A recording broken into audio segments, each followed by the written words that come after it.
Good morning, folks. Brian Pate, real estate agent in the Raleigh, North Carolina area, specifically the Wake Forest market. Today, we're going to have a discussion about what builders are building with the new construction market. As you've probably heard, the real estate market's very strong right now. We're seeing good activity, but there are some limitations on that activity.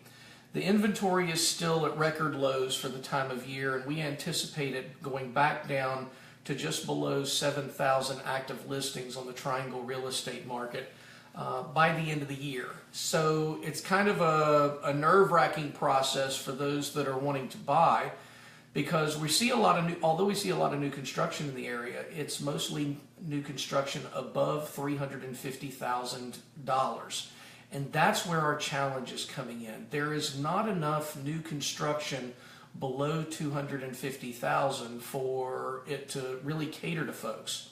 Now, builders have definitely made an adjustment, because we saw a significant number of homes a year ago that were being built that were $500,000 and up. And unfortunately, there are just not that many buyers right now for that market. And of course, when you do that, the limitations on who can afford to buy those homes are also there. When you get above the median list price here in the Triangle area of about $335,000, you're limiting the pool of buyers by about half. So we've got to remember that people that are making the average household income here in the Triangle of $80,000 to $82,000 a year, depending on the marketplace, these folks are going to have trouble buying anything over $300,000 if they're carrying any kind of debt load. So that's an important piece to know. Supply of existing home sales still near record lows. The only thing that is propping us up right now is the new construction. There's tons of new construction going on. But again, the biggest challenge with that for first-time home buyers and millennial home buyers especially is that the homes that are being built, they just can't afford it. It's that simple. The prices are too high. I remember that guy from a couple of years ago on all the politics. The rent is too damn high. Well, so is the purchase price.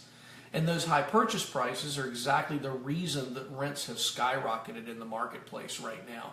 And that's what we're facing. I've been teaching a lot of continuing education over the past 2 months, and one of the classes that I'm teaching is the secrets of residential investing. And when we run the numbers in some of those classes, it's just impossible to be able to make the numbers work for an investor. But at the same time, if you don't get in now, you could be losing tens of thousands of dollars, because what is available is appreciating at 5% and 6% in some cases.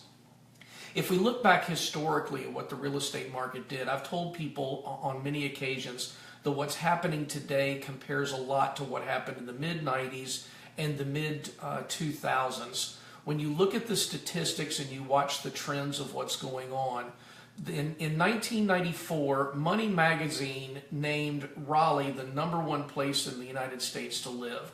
We had a huge influx of people coming into the marketplace. But from 1995 to 1998, we saw 5% and 6% appreciation.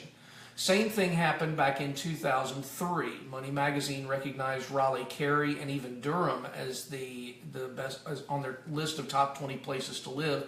People continued to flock here. Same thing happened a couple of years ago. Again, Raleigh, Cary, Durham are all ranked among the great places in the United States to live, and it's because of the cost of living being good. It's the fact that we've got everything from Broadway musicals to craft breweries to Broadway sports going on in the area. So we've got fantastic draw for people of all ages, and that's why it makes it so popular. The Wake County Chamber of Commerce is saying that 67 families a day are moving to Wake County, and that's a huge number, needless to say. So with that, our challenge becomes, where do people that are making below the median salary buy a home? Well, right now, you've got to be in North Raleigh, in the Brentwood area. You can find a few of these places in Wake Forest, at like Tyler Run and Cimarron. There are subdivisions around Brentwood and up Capitol Boulevard and over towards Knightdale and Wendell that are great opportunities. But there's nothing here in Wake County that's going to allow you to build because it is so expensive to buy the land.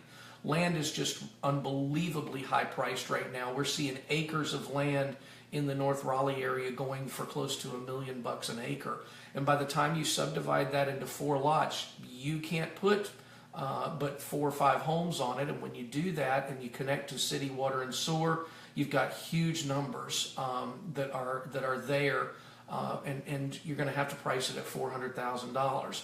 Now, if you want to get under $300,000, there are places to go, but it's going to mean that you're going to have to deal with a drive every morning that you may or may not like.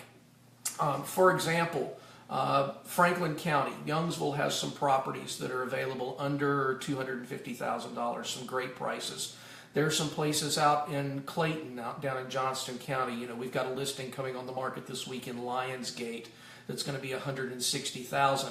But these homes are really close to each other. They're packed in there, and that's something that I don't think most of the millennial buyers want. I think they want to make sure that they've got at least a little bit of land so that the dog can go outside and play, so the kids can go outside and play.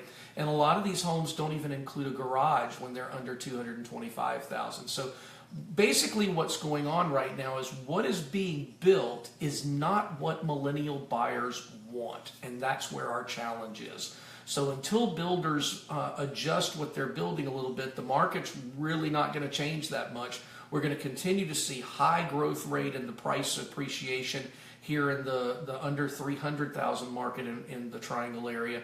And then we're going to continue to see an abundance of building in, you know, a lot of the new construction starting at 350 to 375, and then it goes up once you add in all of the features that you want. So we're at a point now, the average list price here in Wake Forest is over $420,000, and that's just not realistic. You know, the average household has to bring home $140,000 a year in order to be able to purchase that home. And it's just not realistic to think that people can do that. So we're going to have to make an adjustment somewhere.